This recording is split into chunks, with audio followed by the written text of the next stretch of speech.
कल उम्मीद करता हूँ फिट होंगे, बेहतरीन होगी, अपनी लाइफ अच्छे से एंजॉय करोगे। हम तीनों की तरह देवों के देव महादेव एपिसोड 142 पार्ट 1 है। लाइक शेयर सब्सक्राइब कर दें। स्ट्रेट चलते हैं वीडियो की तरफ। मेरा नाम है मलिक सकलानी पालो, मेरे साथ है Rana Mohammad Ali, Mohammad Sameer Khokhar. So guys let's start.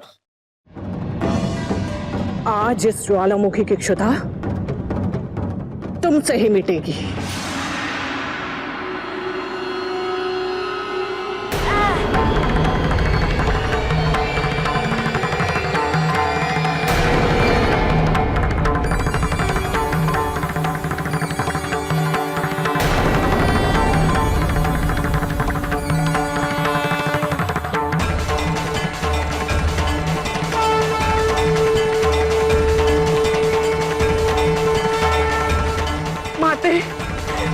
माते मेरा प्रणाम स्वीकार कीजिए। आपने मुझे दिया हुआ वरदान पूरा किया है। माते, उस समय मेरी इच्छा आपको वध करने की थी, परंतु मेरी परोक्ष इच्छा आपके हाथों मृत्यु पाने की थी, ताकि मैं श्राप से मुक्त होकर अपने वास्तविक रूप में आ सकूं, ताकि मैं स्वर्ग में जाकर अपना स्थान पुनः प्राप्त कर सकूं। माते, आप कल्याणकारी हैं। आपको मेरा शत शत प्रणाम।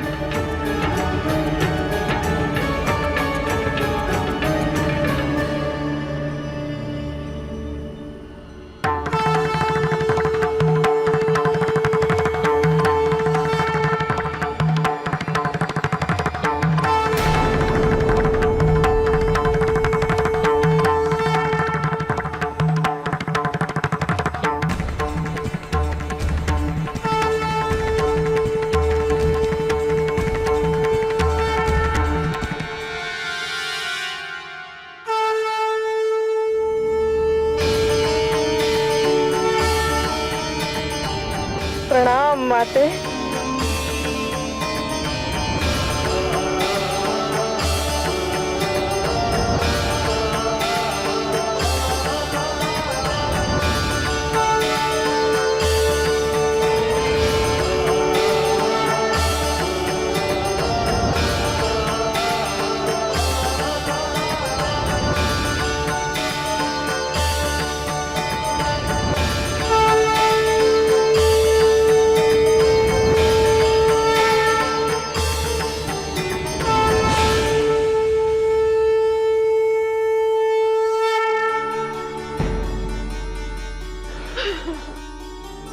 हमारी पुत्री को कोई क्षति नहीं पहुंचा सकेगा। भगवान विष्णु उसकी अवश्य रक्षा करेंगे। मैं कुछ नहीं जानती स्वामी, मैं कुछ नहीं जानती। जब तक मेरी पुत्री लौटकर मेरे गोद में नहीं आती, मैं आहार ग्रहण नहीं करूंगी और ना ही जल। पता नहीं वो कौन थी।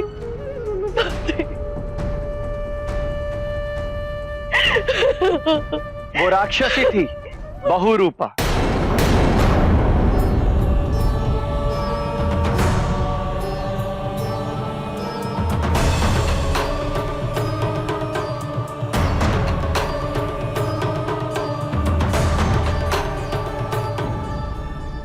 और वो आपकी पुत्री का वध करने हेतु ही उसे यहां से उठा ले गई थी, परंतु आदिशक्ति ने उस राक्षसी को श्राप मुक्त कर पुनः स्वर्गलोक में पहुंचा दिया। और अब आपकी प्रिय पुत्री पूर्णतः सुरक्षित है।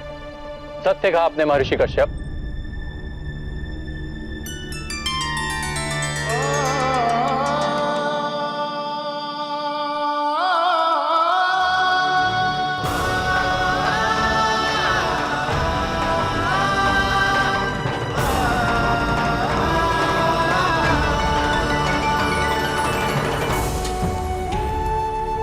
विष्णु, तूने एक माँ की गुहार सुन ली। मैं धन्य हो गई प्रभु, मैं धन्य हो गई।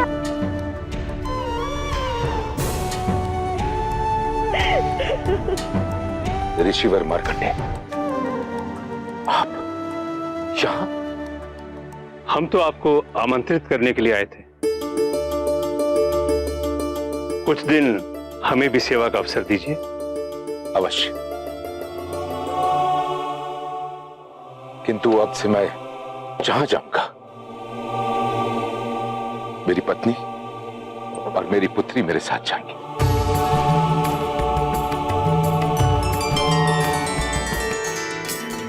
नारायण नारायण।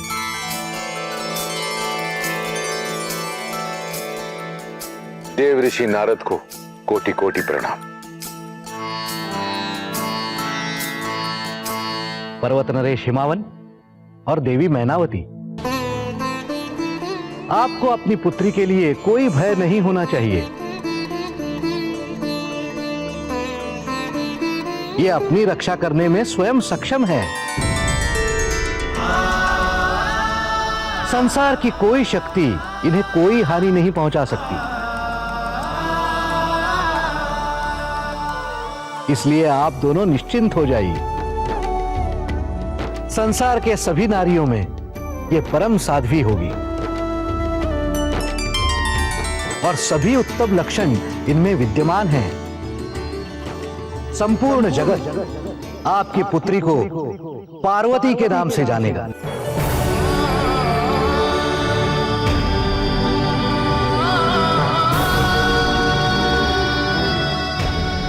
इनके हाथों संसार का उद्धार होना निश्चित है।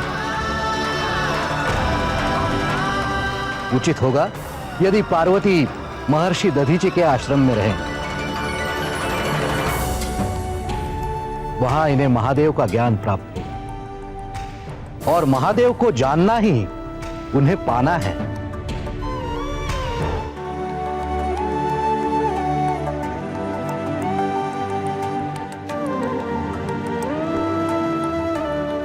राजन, सोचने का समय नहीं है। कुछ ही समय पर आपके राज्य में नागों का आक्रमण होने वाला है, पर इन नागों से न जाने आपको कितने लंबे समय तक युद्ध करना पड़ेगा। युद्ध के उस माहौल में परिवार की देखभाल करना आपके लिए संभव नहीं होगा।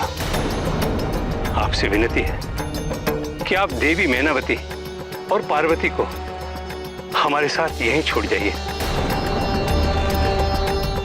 जब तक आप युद्ध से नहीं लौटेंगे तब तक ये दोनों हमारे आश्रम में सुरक्षित रहेंगे। सती के पिंड की रक्षा कर आपने जो हम पर उपकार किया है, इसी बहाने आपके परिवार की देखभाल कर हम उस ऋण से भी मुक्त हो जाएंगे। ऋषिवर, सती के पिंड की रक्षा करना तो हमारा धर्म था, किंतु इस समय अपने परिवार को आपकी सुरक्षा में छोड़कर युद्ध पर जाना उचित लग रहा है। ये आप क्या कह रहे हैं? आप हमें शिवत्व और शिव संप्रदाय के लोगों के भरोसे कैसे छोड़कर जा सकते हैं? क्या आप भूल गए हैं कि जिन नागों के साथ आप युद्ध करने जा रहे हैं उन पर शिव की कृपा है? और अगर वो नाग हमारे मित्र नहीं हो सकते तो ये शिव संप्रदाय वाले लोग हमारे रक्षक कैसे हो सकते हैं? नहीं स्वामी, हम आपके साथ चलेंगे, हम यहां नहीं रहेंगे। मैना, ऐसा नहीं है। हमें इन ऋषिगणों पर पूरा भरोसा है। आपको हो सकता है स्वामी, मुझे नहीं। देवी, जब आपने स्वयं महादेव को देखा सबके प्राणों की रक्षा करते हुए, तब आपके मन में महादेव के प्रति इतना संदेह क्यों? नागों के प्रति आपकी शत्रुता व्यक्तिगत है, उसे महादेव से मत जोड़िए। मैं मान भी लेती हूँ कि आप लोग हमारे शत्रु नहीं हैं, परंतु भगवान विष्णु पर मुझे पूर्ण भरोसा है। वो सर्वशक्तिमान है, वो हम माँ बेटी की रक्षा कर सकते हैं। देवी, आपका यह कहना उचित है कि भगवान श्री विष्णु सर्वशक्तिमान है, किंतु इस समय चारों ओर पृथ्वी पर उस असुर तारकासुर का आतंक है और ऐसी परिस्थिति में आपका शिव भक्तों के आश्रम में रहना ही उचित होगा। यह पृथ्वी लोक है और सभी देवता अपने अपने लोकों में निवास करते हैं। केवल भगवान शिव ही इस पृथ्वी पर निवास करते हैं। असुरों से आपकी रक्षा शिवत्व को मानने वाले शिव संप्रदाय के आश्रम में ही हो सकती है। और फिर हम अपना आश्रम छोड़कर अधिक समय तक यहाँ नहीं रह सकते। ऐसे में आपका पार्वती के साथ यहाँ अकेले रहना उचित नहीं होगा देवी। देवी, मैं जानता हूं आपके मन में शिव के प्रति अभी भी संदेह है। इस संदेह को दूर करने के लिए मैं आपको एक शिव कथा सुनाता हूं। मुझे पूरा विश्वास है इसे सुनने के बाद आपके मन में महादेव के प्रति जो भी संदेह है वो दूर हो जाएगा। आज मैं आपको शिवत्व की यह कथा भगवान विष्णु को साक्षी मानकर सुनाता हूं और मुझे पूरा विश्वास है कि यह कथा सुनने के बाद आपके मन से महादेव के प्रति सारे संदेह दूर हो जाएंगे। जी, यहाँ पे जो बहुरूपा राक्षसी थी वो आदि शक्ति जो है पार्वती जी उनका वध करना चाहती थी। और जब वो आदि शक्ति जो हैं उनको उठाकर ले गए तो उनको ज्वालामुखी में फेंकने ही वाली थी और कह रही थी कि अगर आप आदि शक्ति हैं तो फिर आप अपनी रक्षा कीजिए। और लोग तो कहती हैं, मैंने सुना था कि आपके पास भटका भी नहीं जा सकता, आपके पास आपको नुकसान पहुंचाने की नीयत से कह लें कि आपको छुआ तक नहीं जा सकता। और देखें कि मैं आपको उठा के लेके आई हूँ और ज्वालामुखी में फेंकने जा रही हूँ। तो इन्हीं सोचों में वो गुमसुम थी। और जब वो फेंकने लगी है तो उस राक्षसी का पांव जो है वो पत्थर से स्लिप हुआ है और वो खुद ज्वालामुखी की तरफ गिरने लगी थी। और फिर आदि शक्ति ही हैं जिन्होंने उस बहरूपा को उसके बालों से पकड़कर उसको बचाया। फिर उसको आदि शक्ति जो है उनकी ताकत का निवास हुआ, उनकी ताकत का पता चला कि भाई मैं जिनको साधारण एक मनुष्य समझ रही थी, साधारण एक बच्ची समझ रही थी, वो तो स्वयं आदि शक्ति हैं। तो फिर जब प्रणाम किया उसने और उस राक्षसी ने ये कहा कि जो मेरे मन की इच्छा थी, जो मैं चाहती थी, आपने वो मेरी मनोकामना पूरी कर दी है। तो फिर उसके बाद चमत्कार कुछ यूं हुआ कि उसके बालों से पकड़कर आदि शक्ति जो है उसको ऊपर ले आई है, ज्वालामुखी से भी उसको बचा लिया। फिर प्रणाम किया उसने और अपने असली रूप में अप्सरा के रूप में आई। ये वही अप्सरा है जिसको श्राप मिला हुआ था और जो स्वर्ग लोक से निकाल दी गई थी। अब आदि शक्ति के स्पर्श करने से वो उस श्राप से भी मुक्त हो गई है। यहाँ पे तीनों ऋषि जो हैं वो भी पधारे हुए थे, उन्होंने भी आदि शक्ति जो है उनको प्रणाम किया और उनको उठाकर तो वो लिए हैं, क्योंकि वो जानते थे कि हिम नरेश और उनकी जो पत्नी है मैनावती वो उनको ढूंढ रही हैं। फिर वहां पे वो जो उनकी पत्नी है मैनावती, उन्होंने तो ये एक किस्म का वचन ले लिया था कि जब तक मेरी बच्ची मुझे मिल नहीं जाती ना मैं खाऊंगी ना पीऊंगी। यहाँ पे हिम नरेश जो है वो काफी ज्यादा चिंतित थे इस बात को लेकर कि अब क्या किया जाए। तो फिर वो सोच रही थी कि वो कौन थी जो मेरी बच्ची को लेगी। यहाँ पे महर्षि कश्यप जो है उन्होंने वो सारी कथा सुनाई। उन्होंने बताया कि वो वाकई एक राक्षसी थी और आदि शक्ति जो है उनका वध करना चाहती थी, लेकिन स्वयं आदि शक्ति जो है उन्होंने उनको श्राप से मुक्त किया है और वो अप्सरा के रूप में अब स्वर्ग लोक चली गई है और ये तो उसका कल्याण हो गया। यहाँ पे वो काफी ज्यादा प्रसन्न हुई है। फिर आदि शक्ति जो है उनके झोली में दी है मैनावती जो है उनके। तो उसके बाद अब जो नाग हैं उनके साथ इनका युद्ध भी है। हिम नरेश जाना चाहते हैं, लेकिन महर्षि जो है उन्होंने मशवरा ये दिया है कि आप मैनावती महारानी जो है और उनको और आदि शक्ति जो है इनको यहीं पे हमारे पास छोड़ देंगे, युद्ध में इनको साथ लेकर जाना उचित नहीं है। तो चलें, जो आपने हमारे ऊपर एहसान किया था सती जी के पिंड की रक्षा करके, उस एहसान का बदला भी हमें उतारने का एक मौका मिल जाएगा इन दोनों माँ बेटी की हिदमत करके। लेकिन यहाँ पे एक चीज नजर आ रही है, जो महारानी है मैनावती वो भाई शिव भक्तों को लाइक नहीं करती, इस वजह से क्योंकि वो समझती हैं कि जो नाग समुदाय हैं उनको भी आशीर्वाद मिला हुआ है शिव जी की तरफ से। इस वजह से अगर वो हमारे नहीं है तो ये हमारे कैसे हो सकते हैं। लेकिन इन्होंने समझाया, इन्होंने कहा कि आप तो शिव जी को आपने देखा है कि उन्होंने खुद आकर कैसे रक्षा की थी, आपको कैसे असरों से बचाया था, वो फिर भी अभी इस बात को मानने के लिए तैयार नहीं है। बिल्कुल जी, इसमें पहले तो जो है वो राक्षसी जो है बरूपा जो है उसको अपना श्राप मुक्त हुई आदिशक्ति के द्वारा और अप्सरा के रूप में आ गई दोबारा और स्वर्ग लोक में चली गई। और उससे आगे जो है वो ऋषि मुनि जो हैं वो भी चले गए और नाराज जी आए, उन्होंने जो है एक नाम दिया आदिशक्ति जी को, पार्वती के नाम से जाना जाएगा उन्होंने बोल दिया और पार्वती उनका नाम अब जो है वो एक किस्म का रख दिया है। और तो इस तरह जो है वो नामकरण हुआ इनका।